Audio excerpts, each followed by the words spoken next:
It's Wednesday, February 2. This is the news on PBCJ. I'm Gabrielle Thompson.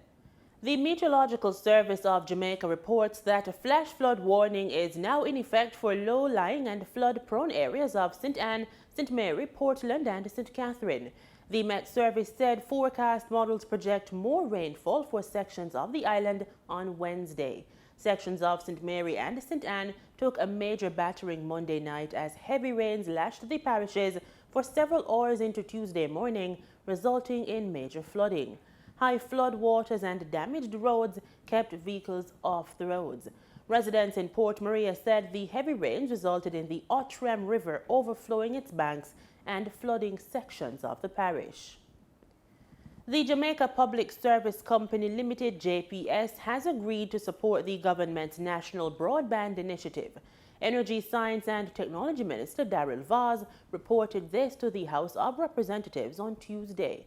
I'm pleased, Madam Speaker, to announce that JPS has agreed to support the initiative by offering the use of its utility poles for the running of aerial fiber. This permission was received last week, and already JPS and the NWA are in discussions regarding the manner in which the works will be executed.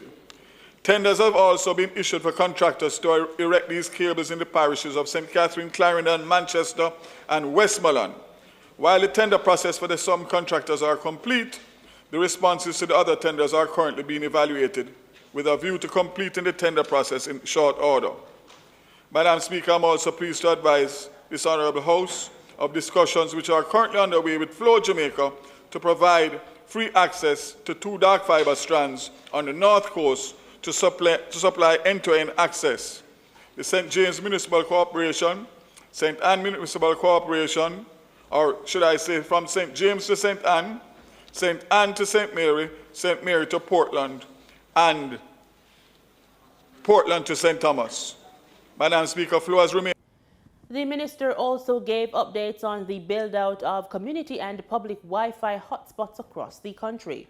The island currently has just over 55% internet penetration. Madam Speaker, in my September 2021 presentation, I outlined my intention to increase the number of public Wi-Fi hotspots by 7 additional sites. These sites are at varying stages of implementation, and I'm pleased to report that we're on track to meet this target, and Jamaica will have a total of 20 public Wi-Fi hotspots across the country by March 31st. In this pandemic virtual learning era, the demand for internet access is even greater. In an effort to expand the government's broadband footprint, they have also partnered with the National Works Agency, the NWA. The intention is to connect over 900 educational institutions to the government's network through a tiered system, thus facilitating access to faster internet speeds for teachers and students in schools. Overall, the Broadband Initiative has formed the spear tip of the national goal of becoming fully digital by 2030. Police Commissioner Major General Anthony Anderson updated the nation on Wednesday on matters of security. 133 murders have been committed since the start of the year, which is 17% less than the comparative figures for last year. Over 82 illegal firearms have been recovered since the start of 2022. Marlon Samuels gives us the details. 2022 has begun with at least 133 homicides, but the police commissioner says the JSAF is making inroads in the crime fight. There are now 88 less illegal guns on the streets. 88 guns since the beginning of January. We've recovered 13 rifles, and that's the most rifles we have seized in the month of January since before 2011. We've also recovered 59 pistols, which amounts to an overall 17% increase in firearm seizures over last year. Now, these are the main implements used by gunmen and gangs to create death, mayhem, and pain. To drive home the point, the commissioner displayed a seized AK-47 rifle. This is, ladies and gentlemen, a weapon of war. This is not the normal weapon that a robber in another country would use. This is a weapon of war. And this is what is in our communities, and this is what our people are facing. And this and other illegal firearms is what creates a situation in Jamaica where for over 25 years, we crossed the threshold for 1,000 murders, and it has persisted. So here we have it, ladies and gentlemen. This is what we're recovering. This is what we're taking off the roads. But make no mistake about it, more are still out there. Major General Anderson noted that there has been a 6% decrease in homicides compared to 2021 figures. Meanwhile, all other major crimes have also gone down. Rape is seeing a reduction of 67%, robbery 14%, shootings 21%, and break-ins 11%. The police say all major crimes combined are down 19%. For the news on PBCJ, I am Marlon Samuels.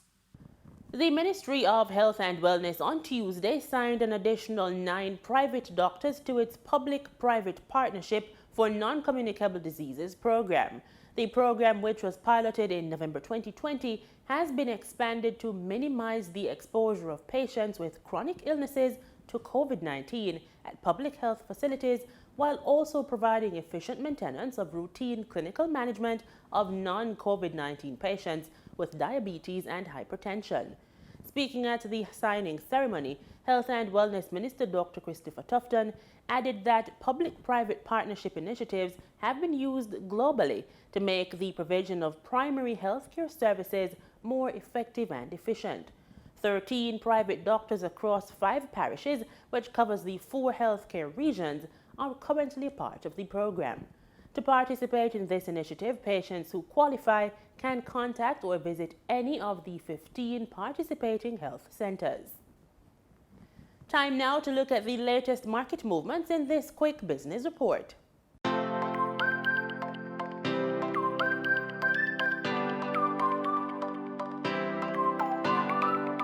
In foreign exchange trading for Tuesday, February 1, the US dollar sold for an average $157.05. The Canadian dollar ended trading at $123.18. The pound sterling traded for $210.66, and the euro sold for an average $177.84. In Tuesday's trading session, the following reflect the movement of the JSE indices. The JSE index declined by 2,606 points to close at just under 400,000 units. The junior market index advanced by 89 points to close at over 3,000 units. The combined market index advanced by 1,654 points to close at over 400,000 units, and the All Jamaican Composite Index advanced by 532 points to close at over 400,000 units. Overall market activity resulted from trading in 106 stocks, of which 47 advanced, 44 declined, and 15 traded firm. Stocks advanced for 138 Student Living Jamaica Limited, 1834 Investments Limited, and Access Financial Services Limited.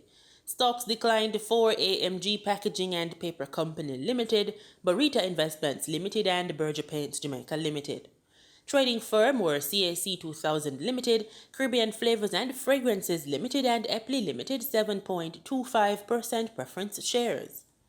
Express Catering Limited was the volume leader with over 7.9 million units, followed by Wigton Wind Farm Limited ordinary shares with over 4 million units, and Trans-Jamaican Highway Limited with over 2.9 million units. In market data for oil, prices jumped on Wednesday, heading near a previous 7-year high after OPEC Plus decided to stick to its planned output increase, despite pressure from top consumers to raise production more quickly. Brent crude was up $1.16 or 1.3% at $90.32 a barrel. West Texas Intermediate crude rose $1.28 to $89.48 a barrel. Tight oil supplies and geopolitical tensions in Eastern Europe and the Middle East have boosted oil prices by about 15% this year. On Friday, crude benchmarks hit their highest since October 2014, with Brent touching $91.70 and U.S. crude hitting $88.84.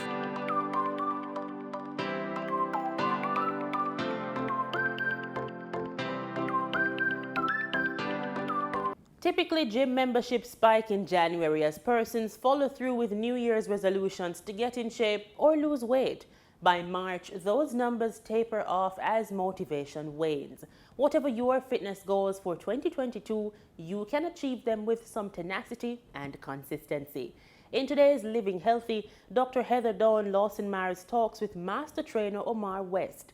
In part 2 of this feature, he shares practical tips for exercise, health, and weight loss.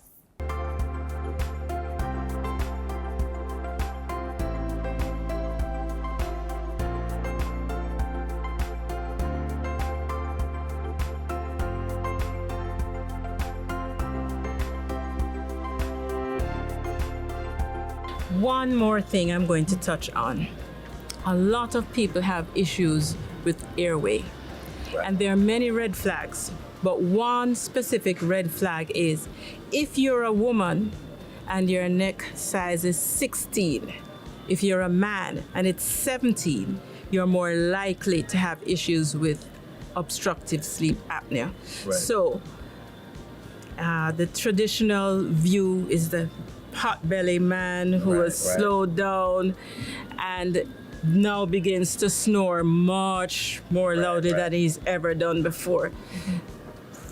Somebody with that, they always tell you if you can lose weight, it's going to be better. Will that 300 steps a week?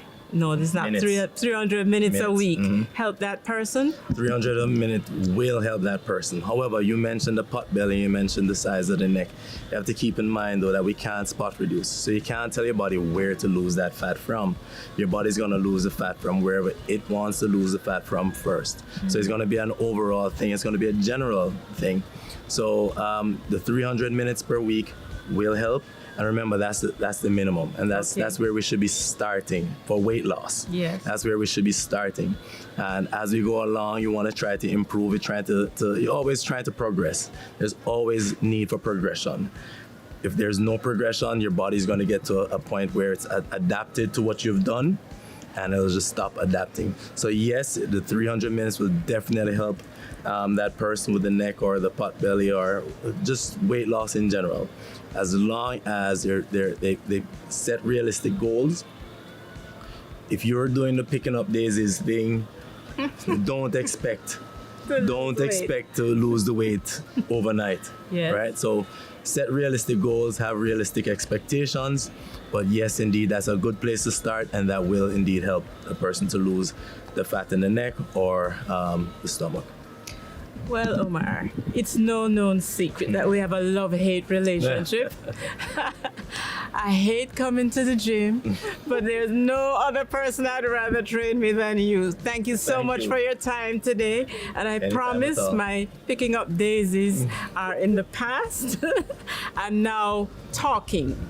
How about that? All right, now we're talking. Good. All right, thank you. You're very welcome, anytime at all. So you've seen me at my best, and you just saw me at my worst. Remember, 150 minutes a week for healthy living, 300 minutes a week minimum for weight loss, according to my trainer, Omar. So let's get moving. You may not end up at the stadium being a world-renowned athlete, but you certainly can do your ultimate best to keep yourself strong and healthy. Listen, I'm out of here. Catch me on Facebook, YouTube, Instagram, and our LFD website. I'll see you next time on HD's Jazz.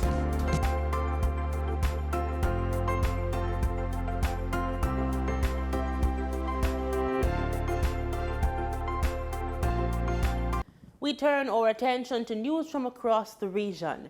In the Bahamas, education officials have given an update on the ministry's plan to address learning gaps among students as the fate of national examinations this year is still up in the air. Here is Megan Shepherd with the details. Students across the country have returned to a hybrid learning model, but some parents and teachers are still anxiously awaiting a full return to the classroom. Minister of Education and Technical and Vocational Training, Glenys Hannah-Martin, says that education officials are still awaiting the green light from the Ministry of Health and Wellness. She adds that presently her ministry is developing a national diagnostic test to assess where students are academically, socially, and possibly psychologically. Thereafter, develop acceleration programs to try and bridge the gap that has been created by COVID-19 in the last 2 years in this country. So to answer your question in a nutshell, I'm very grateful. I think children are happy. They're in a social environment. They're interacting with teachers. I'm told there's even some level of physical education, non-contact. So a level of normalcy. While the test is expected to be rolled out as soon as possible, Minister Hannah-Martin says that she understands the importance of not applying overwhelming pressure to the student body at this time. There are some domestic, local testing that the Ministry of Education has, but we're also looking, though, to do something a little more complex in terms of the additional programs for accelerated learning. And so I wouldn't want to give a timeline except to say I have asked that it be accelerated so that it can be implemented as soon as possible. But we also know, research also says you don't want to bombard a child with a test. They've been through a very traumatic experience. This has been very, very difficult, and the research is showing that the loss is not just learning, it's in some instances it's psychological. And as schools across the country are expected to close in just a matter of months, the question of national examination arises. Minister Hannah-Martin says that at this point, no decision has been made. I've asked the Director of Education to advise us on that. That will have to take into consideration a number of items. It's a mixed bag because there are some people who have fared well on the virtual reality, and they want to go to university and all of that. And then there are others who have paid a high price during this time. So we have to find the right approach to ensure that every child's specific needs are met in this process. Reporting for Our News, I'm Megan Shepherd. In St. Lucia, the Ministry of Health has confirmed the presence of the Omicron variant on the island. Chief Medical Officer Dr. Sharon Belmar-George says epidemiological evidence points to the Omicron variant as the main culprit behind the fifth wave of the coronavirus in the country. The Ministry of Health has received irrefutable scientific confirmation of what has long been suspected on the island, given the dramatic increase in COVID-19 numbers during the fifth wave of the pandemic here over the past few weeks. Omicron is here. Chief Medical Officer Dr. Sharon Belmar-George made the disclosure in a statement issued Tuesday afternoon following receipt of gene sequencing results from the Caribbean Public Health Agency. The CMO reveals that the evidence indicates that Omicron's prints are indeed all over the spiraling fifth wave. The results indicated 14 new cases of variants of concern. The Omicron variant was confirmed in 13 of the samples sequenced and 1 case of the Delta variant. Of the 13 cases of Omicron diagnosed, 11 of them are nationals and 2 are non-nationals. 2 are male and 11 are female. The location of the Omicron cases include Castries, Grosley, and Viewfort, the main communities affected during this wave. Based on the epidemiological patterns, it appears that the Omicron variant may be the dominant variant circulating during this wave. This justifies the high rate of transmission within the communities and workplaces. Despite a downward trend in the latest outbreak, the island continues to record COVID-19 cases as public health officials underline the significance of not overwhelming the public health system. Since the commencement of the fifth wave on December 16, 2021 until January 30, 2022, 7,780 cases have been diagnosed with an average of 173 cases per day. Women account for 59% of the cases and 29 COVID-19 deaths have been recorded. 55% is male. Tourists account for 2% of the cases diagnosed for the past 7 days and 4.8% of the total cases during the fifth wave.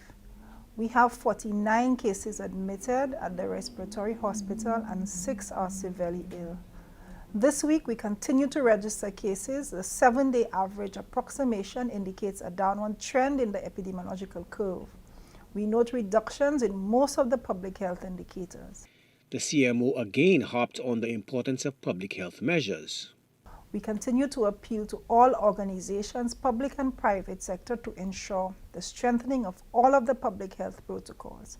The Ministry of Health, Wellness and Elderly Affairs will continue providing updates to the public as new information becomes available. Last week, Dr. George explained that despite the high numbers, the incidence of cases in the fifth wave was expected to plateau, with word coming Monday that the key metrics were indeed waning. Joachim Duplessis, HTS News Force. Tourism occupancies in Barbados are improving but aren't back to 2019 levels. That's according to Chief Executive Officer of the Barbados Hotel and Tourist Association, Rudy Grant. More details from Barbados Today. He revealed there was a 20% increase in December 2021 when occupancy rose to 65.8% over the same period in 2020. However, he said it remained nearly 10% short of the 75.7% recorded in December 2019, months before the COVID-19 pandemic struck. Our research and member feedback indicate that the 2021-2022 winter season is promising, and in this regard, we continue to be cautiously optimistic. However, the COVID-19 environment continues to be fluid, which means that the tourism landscape can be negatively impacted with little warning. In December 2021, occupancy was estimated at 65.8% in comparison to 45.1% in 2020 and 75.7% in 2019. This highlights that while occupancy is improving, it is not back to the 2019 levels. The projection is for a reasonably well-performing winter, with occupancies for the months of January, February, March and April 2022 projected at 66%, 62%, 65% and 45% respectively. As we assess our tourism performance, it is important to highlight that although tourism business is returning, the total hotel revenues received in 2021 are approximately 43% of the 2019 revenues. Grant said the critical performance marker of revenue per available room is approximately 46% of what it was in 2019, which is a clear signal that the road to recovery for the tourism industry may still be 2 or 3 years away. He also revealed that the BHTA will approach government with regards to some of the country's travel protocols. The BHTA believes that as we encourage and welcome visitors to Barbados, we must ensure that the visitor experience is exceptional. One of the persistent sources of concern continues to be the airport experience. Against this background, we will shortly be recommending to the government of Barbados, through the Ministry of Tourism and International Transport, changes to the Barbados travel protocols in a manner that maintains our competitiveness while ensuring that health and safety are not compromised. The Barbados tourism industry is on the rebound, but it is still faced with many challenges and great uncertainty. The industry recovery must be assessed in a holistic manner that takes account of all the variables in this dynamic environment. In sports, we look to cricket. After his historic bowling performance led West Indies to a 3-2 victory over England in the 5-match T20 series, all-rounder Jason Holder praised the character displayed by the players and talked up the unity in the dressing room. During an interview with CWI Media on Monday, Holder also touched on his personal heroics, becoming only the 4th player to make a helmet trick in T20 cricket and his 15 wickets, which earned him the Man of the Series award. A lot of talk off the field prior to the closing out of that series. Was it easy to shut out that noise, or did it contribute to the pumped up performance that we saw on the park? I think it fuels different people differently. you know, for me, I wanted to just shut it out. I've heard so much of it, you know, it's time to stop hearing it, you know, and just crack on and do what's required of you. I think each and every individual has a role to play, and I think it's important you narrow in on our role and just try to execute. It's been great. After the start we had in Jamaica against Ireland, everybody was really down and deflated. To see the way we bounced back here against England, it just shows the character in the dressing room. You know, I think we really pulled together this side. It's the first time in a very long time I felt that close in the dressing room, you know, and it's a great feeling. You know, hopefully we can continue this on and keep building something special. I think this group has to be the group now with such a young group and young talented players to come even closer and get better. I think once we do that, you know, I think the future for West Indies cricket would be in good hands.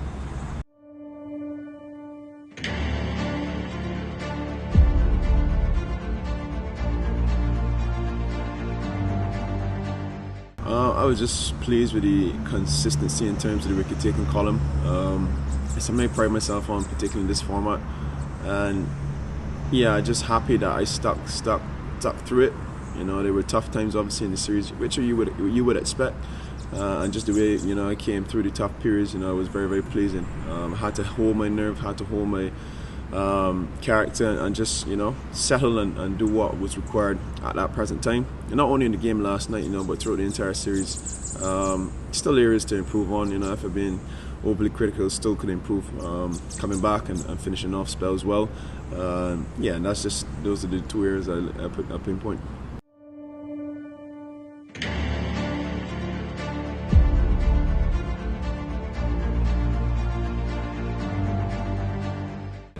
I think last night when I spoke, I tried not to single out individuals because I feel as though it was a complete team effort. Yes, there were outstanding individual performances, but for me to just sit down and pinpoint individuals, I think would be unfair of the entire team and what we've done together.